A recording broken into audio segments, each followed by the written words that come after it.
अब लिखिए जी rule number 3, तीसरा लिखिए खरा जबर के बारे में। लिखिए कि जब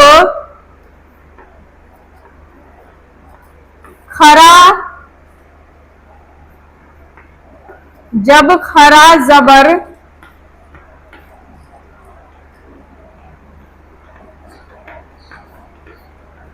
छोटी ये के ऊपर हो तो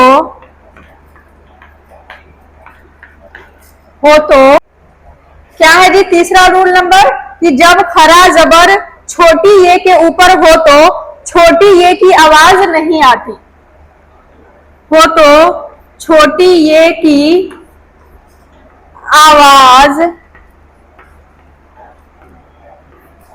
नहीं आती।